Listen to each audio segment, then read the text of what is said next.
Hi friends, இன்றைக்கி நம்ம கிச்சனில் நம்ம வீட்டு ஸ்பெஷல் மட்டன் வறுவல் தான் செய்ய போகிறோம். வாங்க அது எப்படி செய்யலான்னு வீடியோக்குள்ளே போய் பார்க்கலாம். அதுக்கு முன்னாடி நம்ம சேனலை சப்ஸ்கிரைப் பண்ணாதவங்க சப்ஸ்கிரைப் பண்ணிடுங்க.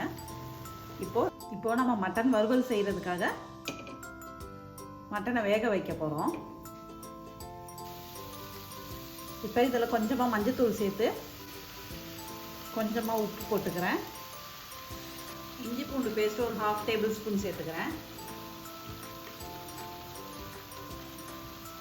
நல்லெண்ணெய் ஒரு டேபிள் ஸ்பூன் சேர்த்துக்கிறேன்.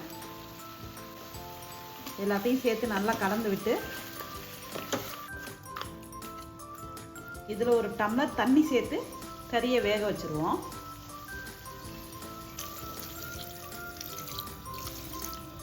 மூடி போட்டு ஒரு 5 விசில் விட்டுறலாம். ஓகே, இப்போ ஸ்டவ்வில் இன்னொரு பாத்திரம் வச்சுருக்கோம். இதில் கொஞ்சமாக எண்ணெய் சேர்த்து ஒரு டேபிள் ஸ்பூன் மல்லி சேர்த்துருக்கேன். காஷ்மீரி வத்தல் ஒரு 6 சேர்த்துருக்கேன். சேர்த்து எல்லாத்தையும் ஒன்றா வறுத்து விட்டுருங்க. காஷ்மீரி சில்லி காரம் இருக்காது, அதனால் நான் எக்ஸ்ட்ராவே ஒரு 2-3 மிளகா சேர்த்துக்கிட்டேன். இப்போது கசகசா ஒரு டேபிள் ஸ்பூன் சேர்த்துக்கிறேன்.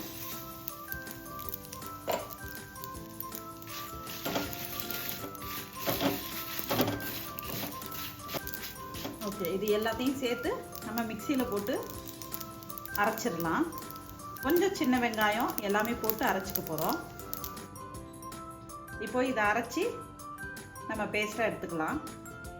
இப்போ நம்ம நல்லெண்ணெய் சேர்த்துக்கலாம். இப்போ தாளிக்கிறதுக்கு சோம்பு சேர்த்துக்கிறேன். பட்டை, ஒரு இலை எல்லாம் சேர்த்ததுக்கப்புறம் 50 கிராம் சின்ன வெங்காயம் கட் பண்ணியிருக்கேன், இதை சேர்த்துட்றேன். கருவேப்பிலை 2 கொத்து சேர்த்துக்கிறேன். எல்லாத்தையும் சேர்த்து வதக்கி விடுங்க.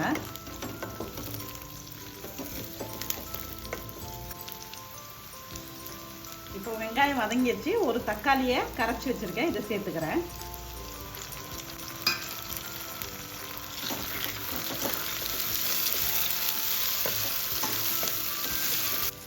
நம்ம ஏற்கனவே மட்டனில் உப்பு சேர்த்துருக்கோம், அதனால் இந்த வெங்காயம் தக்காளிக்கு மட்டும் சேர்த்துக்கோங்க உப்பு.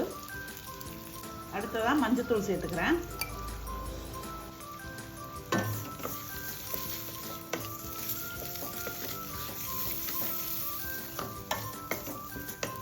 ஓகே, மஞ்சத்தூள், தக்காளி, வெங்காயம் எல்லாம் சேர்ந்து வதங்கட்டும். ஓகே, வெங்காயம் தக்காளி எல்லாம் வதங்கிடுச்சு. இப்போ கொஞ்சமாக இஞ்சி பூண்டு பேஸ்ட்டு சேர்த்துக்கலாம்.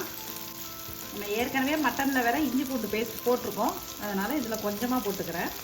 நான் இந்த பேஸ்ட்டு அரைக்கும் போது இஞ்சி பூண்டு போடலை, ஏன்னா நான் பேஸ்ட்டாக அரைச்சி வச்சுட்டேன், அதனால் சேர்த்துக்கல. நீங்கள் வேணும்னா இதிலே சேர்த்து அரைச்சிக்கலாம்.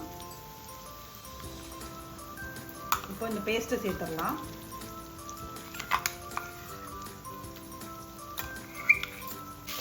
எல்லாத்தையும் சேர்த்து நல்லா மிக்ஸ் பண்ணி விடுங்க.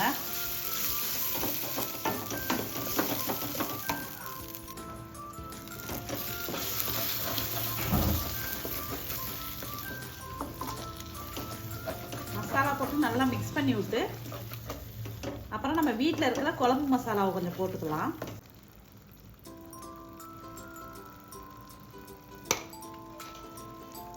ஒன்றரை டேபிள் ஸ்பூன் குழம்பு மசாலா சேர்த்துருக்கேன். எல்லாத்தையும் சேர்த்து நல்லா வேக விட்டுருவோம், பச்சை வாசனை போகிற வரைக்கும். மிக்ஸி ஜாரை அலசி அந்த தண்ணியும் சேர்த்துருவோம் அதில். இப்போ இந்த மிக்ஸி ஜாரில் இருக்க தண்ணியை சேர்த்துக்கலாம்.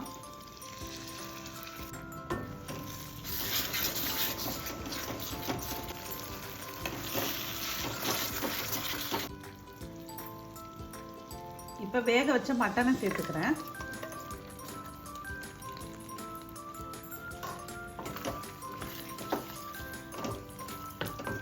மட்டன் சேர்த்ததுக்கப்புறம் நல்லா கலந்து விட்டு மட்டனும் இந்த மசாலாவும் சேர்ந்து குக் ஆகட்டும். ஆல்ரெடி மட்டன் வேக வச்சது தான். நம்ம மசாலாவோட சேர்ந்து ஒரு 10 நிமிஷம் அப்படியே சிம்லேயே குக் ஆகட்டும். மூடி போட்டு வச்சுருவோம்.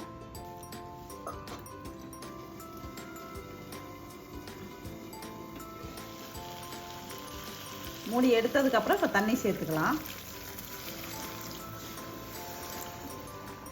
தண்ணி சேர்த்ததுக்கப்புறம் நல்லா கலந்து விட்டுட்டு திரும்ப மூடி போட்டு வேக வச்சுருவோம். நல்லா கொதிக்கட்டும். இப்போ ஓப்பன் பண்ணி பார்க்கலாம்.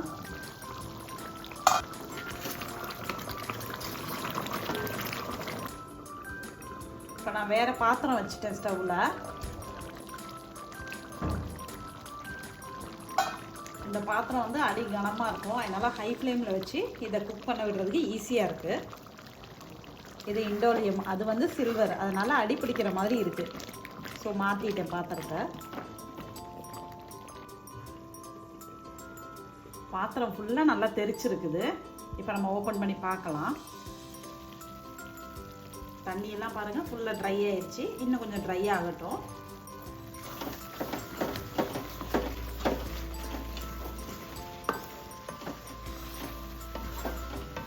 இந்த மட்டன் வறுவல் செஞ்சோம்னா ஃபுல்லாக ஸ்டவ் ஃபுல்லாக தெறிக்க ஆரம்பிச்சிடும். பாத்திரமே பாருங்கள் எப்படி இருக்குன்னு.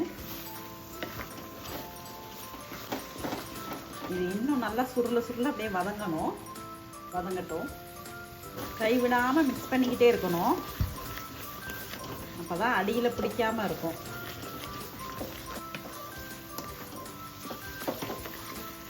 இப்போ இந்த மட்டன் செய்கிறதுக்கு டோட்டலாக 1/2 அன் ஹவர் ஆயிருக்கு. குக் பண்ணதுக்கப்புறம் குக்கரில் வச்சு வேக வச்சதுக்கப்புறம் 1/2 மணி நேரம் ஆயிருக்கு. இப்போ நம்ம வீட்டு ஸ்டைல் மட்டன் வறுவல் வந்து ரெடி ஆயிடுச்சு. இதே மாதிரி கண்டிப்பாக நீங்களும் ஒரு நாள் ட்ரை பண்ணி பார்த்துட்டு எனக்கு கமெண்ட்டில் சொல்லுங்கள் எப்படி இருந்ததுன்னு. இப்போ நம்ம ஸ்டவ் ஆஃப் பண்ணிடலாம்.